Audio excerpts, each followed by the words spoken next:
Minor Mitchell, and I am here because I want to talk about some good engaging strategies with Black and Brown students. But you're going to hear me say students of color and Black and Brown, and I'm going to intermix, I'm going to intertangle those things, but I just want to let you know that I am meaning the same. We're going to get a little bit deep into some things, but before I talk about myself, I would like to talk about you guys. How many of you, and the other two classes interrupted me because I kept saying incoming teachers or pre-service teachers, and someone interrupted me and they said, no, I am learning. I'm in the learning stages right now of going to be a teacher. So how many of you are in those learning stages right now in the and I call it pre-service stages. So most of us, all of us. How many have had experience already in the educational setting? So I'm going to ask, what did you do? I'm going to start here. So tell me what you did. I've been with the school district, Clark County, for 5 years. I started out as a sub, and then I became a CTT for 2nd grade, and I've been in the resource department for 3 years now, so special ed. Perfect. Thank you, Kylie. Tell me about you. I've been teaching in early childhood for the last 10 years. Most recently, for the last 2 years, I've been in a Nevada-ready pre-K classroom, and currently right now I'm student teaching in a 1st grade classroom. Excellent. Someone else had their hand raised. Yes. Yeah, well, I'm from Nigeria, so my teaching experience has been in Nigeria, both in the special needs setting and in the regular setting. So I taught students in high school, middle, and in the elementary section. Oh, that's perfect. Thank you for sharing. I currently work at a preschool right now, Stitches School. So you, okay. Anyone? Yes. I started as a long-term substitute in 2019 and got hired on to be a positive behavior mentor at the school, so then I fill in as a sub a lot, and I got to be a long-term sub in a 3rd grade class this last semester, and that's when I decided this is the route. So this is my first semester at UNLV. That is perfect. That's perfect. I saw hands. I know I saw yours. No, I didn't see yours? Did I see yours? Okay. I'm doing a long-term sub for an online school for special education in the STAR program for 3rd and 4th grade. Thank you. Thank you for sharing. Anyone else over here? Any educate? Yes. I've been doing pre-K for 12 years for the district. That is awesome. That is awesome. So I'm going to share a little bit about my journey because my journey is very similar to your journeys, to many of you. I was born and raised here in Las Vegas, Nevada, so I went to schools in Clark County School District. As a matter of fact, I started at Robert E. Lake Elementary School, and then I went to Fremont Middle School, and then I went to Las Vegas High School. And in Las Vegas High School is when I kind of realized I wasn't that engaged. I think I was doing more fighting, arguing, bickering, and so the counselor came up to me and she said, hey, you're a pretty bright student. I have a program for you, and it was Community College High School.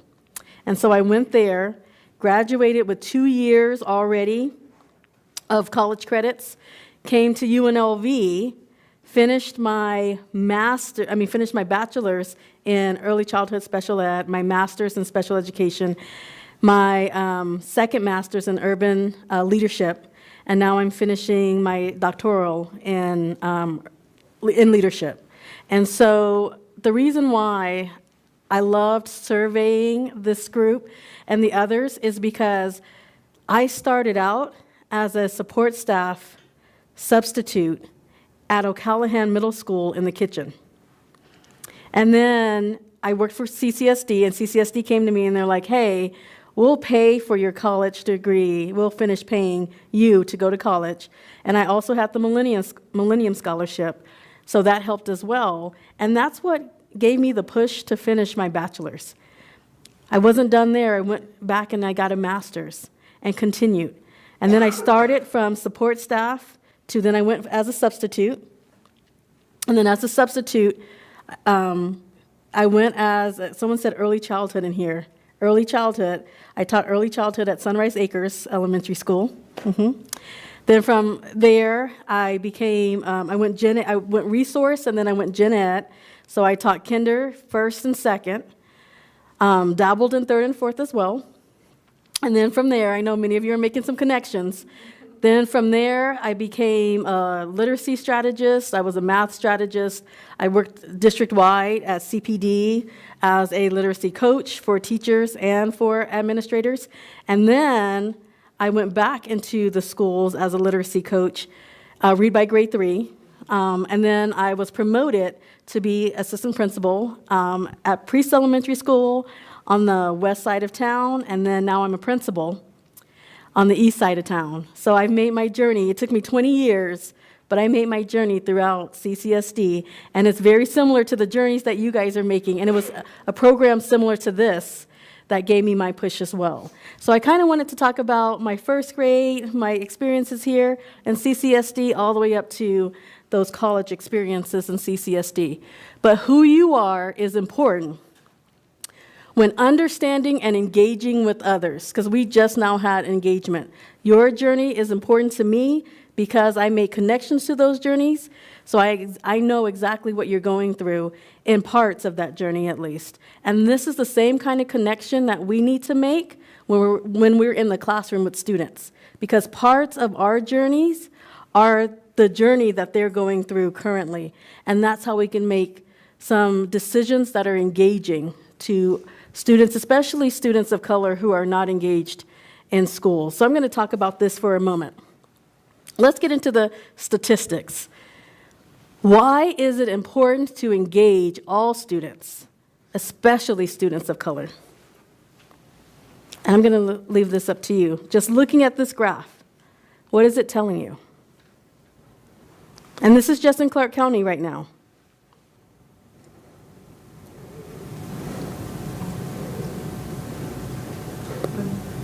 Typically, students of color are the first ones to fall through the cracks. They are. Right. They are the first ones to fall through the cracks. Majority of our students are the minorities. Yes.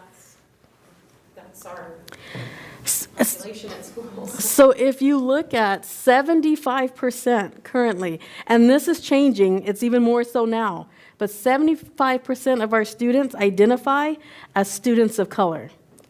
And when you look at it says Hispanic. I don't really like using terms that people who are Hispanic don't usually like using, but our Hispanic Latinx group here, 46%.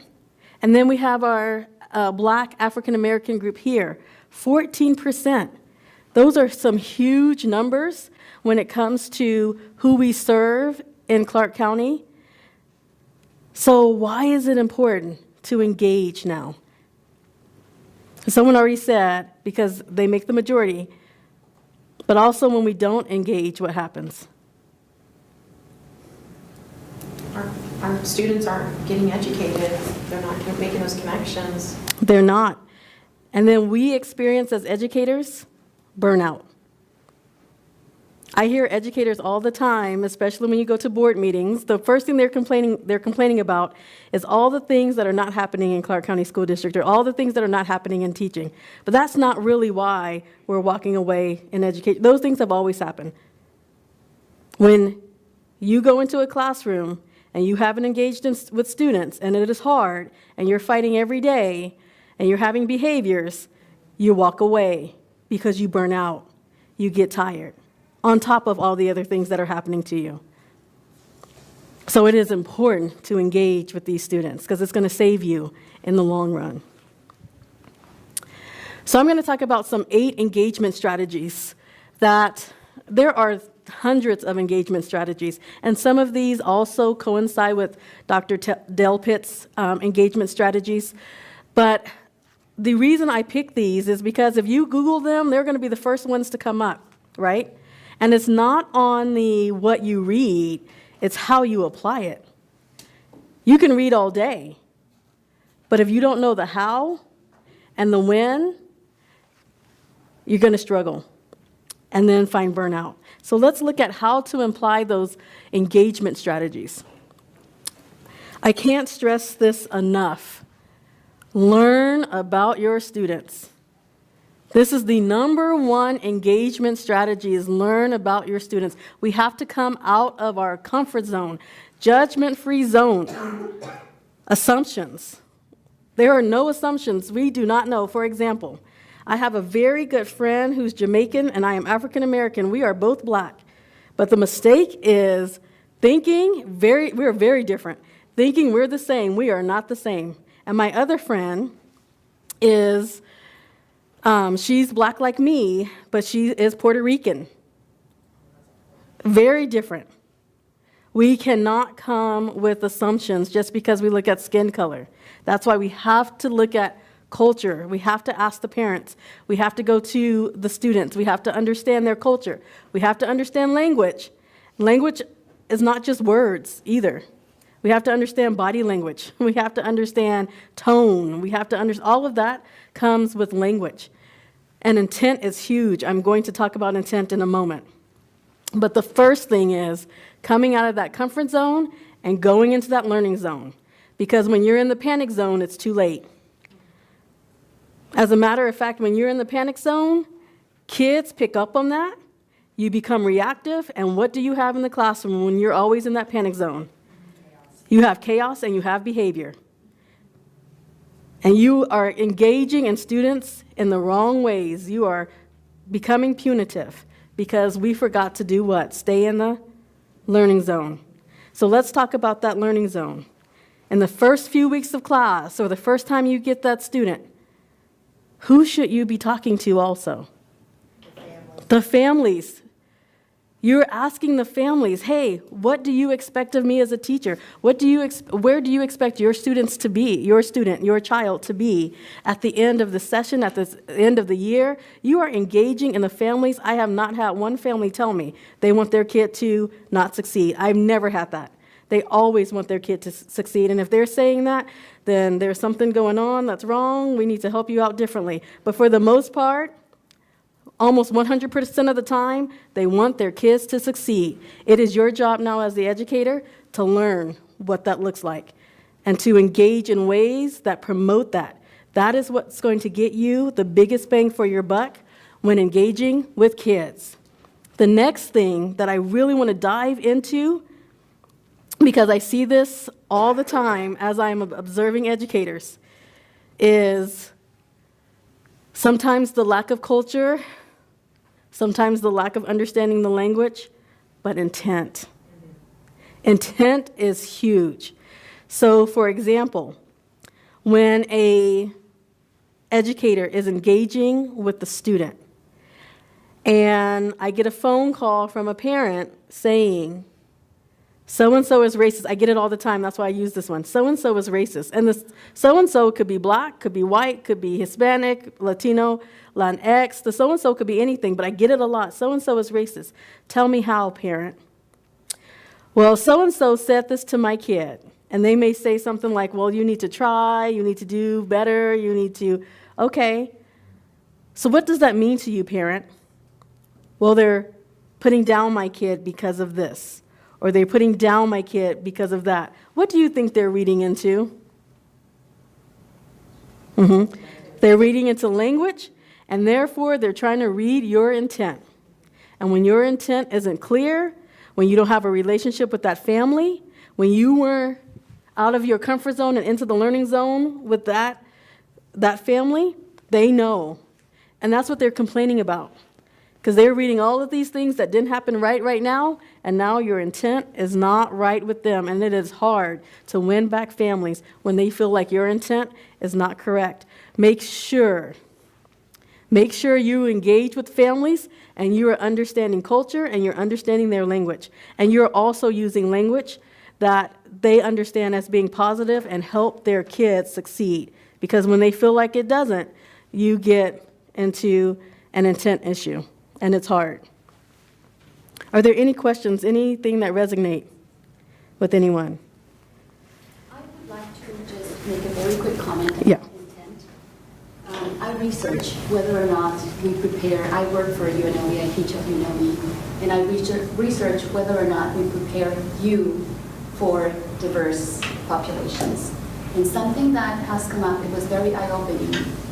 First, some of my participants started with parents, specifically Latinx parents, and that hurt me very much because I'm from that population. These are teachers saying Latinx parents don't care a lot about the education of their child. I agree 100% with you that we care 100%. Digging a little bit deeper, they said, well, we don't speak the language, and when we have student-parent conferences, we try to hide. Or when we have, what are those things that happen monthly, bi-monthly, maybe multicultural nights or something like that, where parents get invited, and they said, we feel very uncomfortable, and we just hide. We try not to interact with the parents because we don't know what to say, we don't speak Spanish. And then I pose the question, then is it really the parent not being interested in the child's education, or is it us as educators not going out of the comfort zone, I'm not saying learn a new language, but the intent. The intent, we pick up on that. Yep. You don't need to speak Spanish. Yep. Just show that you care about me as a family and my child. That's all I'm asking. Yep, amen. Yeah, thank you for sharing that, because that's exactly being in that learning zone, being in that learning zone. Setting ground rules. This is huge. We call them ground rules for educational purposes, but when you are in the classroom, you are setting expectations, because this will save you in the long run. And it's not you. You have in your mind what you're setting up. But who's giving you their expectations of how they want to be treated in the classroom? Your students. This is how you get the buy-in. How do you want to be treated in the classroom? What are our rules? What are our guidelines? And how we want to feel safe in this classroom. When children tell you X, Y, and Z, you're putting X, Y, and Z down. But the key to this is not just for the child. You are relating this to the families. It goes back to keeping those families engaged, because when little Johnny is having a behavior, little Johnny's messing up, little Johnny is not engaging in the expectations, now you have a conversation piece with the families. Back at the beginning of the year, the whole class, including little Johnny, we sat down and we talked about this is the way we want to be treated. These are our rules of engagement.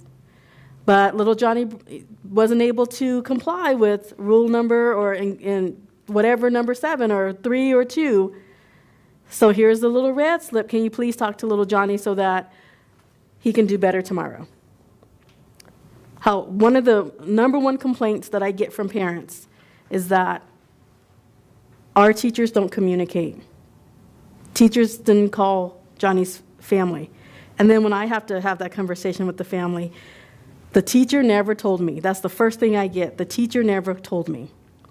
We have to make sure that families are a part of this. We have to communicate with families about our expectations in the classroom and what we agree to. This one is also really huge. Children tell us, students tell us, in their forms of expression, what's on their mind, and how they like to be engaged with. And they do it nowadays through social media. You see all kinds of fights and weirdness on social media all the time. But also they do dances, they do songs, they do so many things on TikTok. And sometimes I'm sitting in my office, and I'm on TikTok too, but I'll get a TikTok thing, and it'll be a kid doing something that they're not supposed to be doing in school, so I'll have to go down there like, Johnny, this is you, because you know if you're in proximity, it shows on your TikTok, this is you, I need your phone. We're not doing that. However, when teachers are wanting to engage with students and really wanting to learn about students, because it's all about relationship building here, we do what they do. We engage in what they engage in. We at least seek out what they're interested in. And we want to bring that into the classroom. So back in the day, it was journaling for me. I don't know how many of you guys were, it was journaling. And some students are still engaged in journaling. Some students are more tech savvy, and they're always on that cell phone. Why not learn? Why not learn what they're learning? Why not bring that in? My next thing, this is huge. When students are not leaders in the classroom, they find ways to be. And it may not be the same way you feel that leadership should be expressed. It could be talking while you're talking. It could be taking all the attention away from the lesson by doing something that is not what they're supposed to be doing. They are not engaging, but they are leaders. Let them lead. Give them leadership opportunities because it says something about you. It says that you trust them. It goes a long way. So I'm going to go back to my elementary days when I was an elementary school teacher. I would forget to do my attendance all the time. Oh my gosh, I forget to send my attendance down because we didn't do it electronically. It was in that little folder that you had to mark. So I had a kid in charge of that. They literally, and this was in first grade, they would literally get my little attendance sheet. They'd tell me, Miss Minor, back in the day it was Miss Minor, Miss Minor, you forgot the attendance, it's 12:01, this is them. They get the sheet, who's here, they do the whole thing, just like we've practiced, because we set the ground rules. They take that attendance sheet to I never worried about it. They ran the class, because they were what? They're the leaders. I had one, when Johnny is messing up in the corner, doing something he's not supposed to, and I have one that was really almost bossy. I'm going to call her bossy. She was very bossy. Guess what? Johnny was straightened real quick because she would go over there. Johnny, that's not the class expectation. And Johnny would straighten up because peer pressure is a little bit better than adult pressure. Students led the class. I didn't run the class. It got to a point in year 15, I didn't run the class anymore. Students ran the class. Give them those opportunities. Provide that, especially our students of color, because most of the time, they're always the ones receiving the punitive, the punishment. They're not the ones receiving the leadership opportunities. Make sure that you're giving them those leadership opportunities. It's going to save you in the long run. That could be me. I'm so sorry if that is. Icebreakers. I was on the fence about icebreakers because I think in elementary school, in my experience, having those leadership classroom rounds is what I would call them, but really when they come on the carpet and we're talking about the day, we're talking about the expectation of the day, we're talking about some things that happened yesterday, like, hey, when so-and-so was pushed, how did this feel? So we are talking about what happened, how we can correct it, and how we can do better, like our circles, our morning opening, our morning circles. That's back in the day old school, but it is so valuable to incorporate that at the beginning of class. I can't tell you, because it gives students that opportunity to express how they're feeling, and it gives you the opportunity to peer into how they're feeling and how they can use strategies to change their day. This is powerful. In the older grades, they don't want to sit in circles sometimes, so I call it icebreakers. That's why I kept the icebreakers. But something that's engaging to them, that they can talk about themselves, and you can be a part of that. And I would definitely recommend that for the classroom. This one is another big one. I can't express, even now, social and emotional learning. Guys, we have gone through a pandemic. We're still in a pandemic. We're in something. We feel some kind of way going to work every day. We feel some kind of way leaving work every day. We feel some kind of way going home every day. Children do also. What do we have in the classroom that supports feeling outside of the norm? Make sure we have some kind of social emotional, if it's harmony, not harmony, I think it's harmony, or Stanford and Harmony, that's what it is, Stanford and Harmony. If it's some kind of socially and emotional, make sure you are taking that time to discuss, talk about it, and supporting students in their learning. Varied approaches and settings. I can't even tell you. Right now, we're in the we call it the Jeffersonian. Like in the Jeffersonian time, everyone sat in desks, they looked forward. Children do not learn that way anymore the best. Sometimes cooperative learning groups, sometimes outside the classroom, sometimes being very inventive, you're engaging with all students. And I'm going a little fast with this because I know I have 1 minute. Being inclusive. When children feel that they're a part of something, especially something that you've created, they have buy-in, especially our students who are always marginalized. Make sure you're creating inclusive classroom projects. We know that you have curriculum to hit, but if you do the preparation beforehand and create something that is inclusive for all kids, it will give you the buy-in in the long run. And I know that time is up. Maybe some questions later, but thank you so much for your time, and we will engage a little later. We'll engage in Q&A, so if you have any questions for this presenter, write them down. Unfortunately, the schedule is going a little crazy. That's happening Yes. everything. Yes, thank you so much. Thank you. Thank you.